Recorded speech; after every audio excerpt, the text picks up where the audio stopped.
এটা ভারতের একটা চাল। নেশার মাধ্যমে আগামীর যুবকদেরকে ধ্বংস করো। এজন্য ভারতের বর্ডার দিয়ে বাংলাদেশে প্রতিদিন রাতের বেলা হাজার হাজার বোতল ফেন্সিডিল ঢুকছে, আর মায়ানমার দিয়ে ইয়াবার পিস ঢুকছে আমার দেশের যুবকদেরকে ধ্বংস করে দেওয়ার জন্য। যখন দেশের প্রয়োজনে তাদেরকে দরকার হবে তখন যেন তারা অসুস্থ হয়ে বিছানায় পড়ে থাকে। আজকে অনেকে প্রশ্ন করে আপনাদের শিবচরে এত মাদক। আমি বলি গোটা বাংলাদেশে অবস্থা, আমরা হাত দিয়েছি আমাদেরটা বের হয়েছে। আমরা যদি হাত না দেই তাহলে বের হতো না। আমরা হাত দিয়েছি, এই জন্য এই মাদকের বস্তা বের হচ্ছে। কিন্তু এটা কিন্তু শিবচরের অবস্থা না, এটা বাংলাদেশের প্রত্যেকটা থানা, প্রত্যেকটা জেলা, প্রত্যেকটা গ্রামের এই একই অবস্থা। এটা ভারতের একটা বুদ্ধি, এটা ভারতের একটা চাল। নেশার মাধ্যমে আগামীর যুবকদেরকে ধ্বংস করো। যখন যুবকদের প্রয়োজন হবে ওরা যেন মাথা উঁচু করে দাঁড়াতে না পারে। কিচ্ছু চাই না আপনাদের কাছে, শুধু আমাকে একটু সহযোগিতা করেন। আমাকে শুধু একটু আপনারা সহযোগিতা করেন। আমি বলেছি আপনারা সোচ্চার হন। ভয়কে জয় করতে হবে। আগে ভয়ের কারণে মানুষ জবান খুলতে পারে নাই, কি বলবে কি করবে। আমি বলছি আপনার কোনো ভয় নাই। ইনসাফের কথা যদি বলতে হয় আওয়াজ করে সমাজের সামনে দাঁড়িয়ে বলতে হবে। কে কি করবে আপনাকে? ন্যায়ের পক্ষে আপনি থাকবেন। কে আপনার চুলটা ছিঁড়বে সে চুলটা ছিঁড়ার লোক আমি দেখতে চাই। আপনি ন্যায়ের পক্ষে আওয়াজ তুলেন, কথা বলেন। এরপরে যদি দেখবেন আমি আপনার পিছনে নাই তাহলে আর দরকার নাই আমার সাথে যোগাযোগ রাখা। কিন্তু হকের পক্ষে, ন্যায়ের পক্ষে কথা বলা শিখতে হবে। যেখানে অন্যায় দেখবেন দাঁড়িয়ে যেতে হবে, জিজ্ঞাসা করতে হবে তাকে ধরে তুমি অন্যায় করেছো কেন, তার জবাব নিতে হবে। এই যে আগামীতে কয়েকদিন পর আপনাদের ইউনিয়ন নির্বাচন আসছে, আগামী কয়েকদিন পর আমি চাই আমি যেভাবে নির্বাচিত হয়েছি 19টা ইউনিয়নের চেয়ারম্যান সে একইভাবে নির্বাচিত হতে হবে।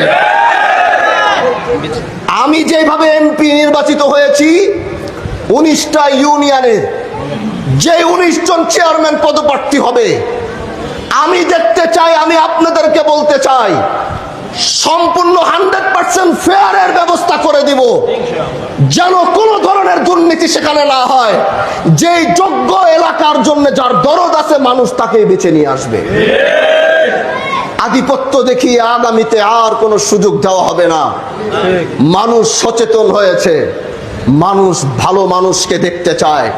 যারা এলাকার জন্য, যাদের সত্যিকারী দরদ, টাকা দিয়ে যেমন এবার এমপি ইলেকশন ঘুরাতে পারে নাই, প্রত্যেকটা ইউনিয়ন নির্বাচনে এরকমই হবে।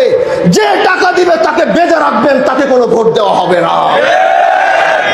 এলাকায় যে দরদ নিয়ে কাজ করবে, সে গরিবের ঘরের সন্তান হতে পারে, তার নুলম থেকে পান্তা ফুরাইতে পারে, কিন্তু তার ভিতরে সৎ আছে, তার ভিতরে ন্যায়নিষ্ঠা আছে, তার ভিতরে দেশের জন্য মায়া আছে, দেশের মানুষের জন্য মায়া আছে।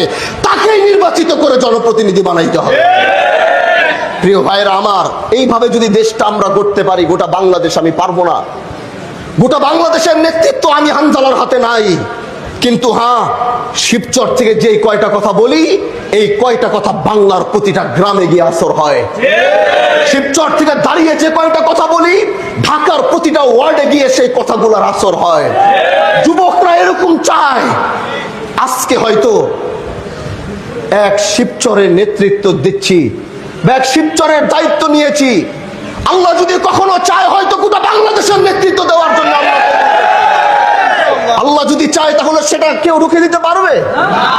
আপনাদেরকে সাথে দরকার, পাশে দরকার। আসুন, একদিক থেকে ন্যায় এবং ইনসাফের কাজ চলবে, আরেক দিকে এলাকার উন্নয়নের কাজ চলবে। কোনোটাই ইনশাল্লাহ কমতি থাকবে না। এই টাকা সরকারি যত টাকা আসবে পাই টু পাই এলাকার মানুষকে বুঝিয়ে দিয়ে, যদি কোনোদিন যেতে হয় প্রত্যেকটা পয়সার হিসাব দিয়ে এই দেশের মানুষকে তারপরে যাব। কিন্তু জনগণের টাকা জনগণকে বুঝিয়ে দিব, জনগণের রাস্তা জনগণকে বুঝিয়ে দিব, জনগণের চাল জনগণকে বুঝিয়ে দিব। কোনো ধরনের কোনো দুর্নীতি হবে না, স্বজনপ্রীতি হবে না। যেই কথাগুলো ওখানে দাঁড়িয়ে বলল যে এখানে চাল দিয়েছি, এলাকার ছেলে থাকে 2 জন ইটালি, সে চাল পাওয়ার যোগ্য না, এটা অবশ্যই নাম এটা কাটতে হবে। আপনি বলেছেন অনেকে অনেক কিছু পাওয়ার যোগ্য, সেইগুলো আমাদের নলেজে দিতে হবে। সব তো আমাদের কাছে আসে না। আপনাদের মতো মানুষগুলো যখন এই দোষ, এই ভুলগুলো আমার কাছে নিয়ে আসবে, তারপরে যদি সংশোধন না হয়, তারপরে বলবেন। কোথাও আগামীতে এগুলো যেন না হয়। যার দামে চাল আসবে, যার অধিকার এই চাল খাওয়ার, সেই খাবে। কেউ এটাকে অন্যভাবে নিয়ে যেতে পারবে না। এটাকে সোচ্চার থাকতে হবে। এলাকার উন্নয়নের যখন যার দরকার হবে, আমার বরাবর চিঠি দিয়ে রাখবেন। যখনই যে বরাদ্দ আসবে, যখনই এলাকার জন্য যেটা প্রয়োজন হবে সরকারিভাবে, সেটাই আমি আপনার এলাকায় বুঝিয়ে দেওয়ার চেষ্টা করব।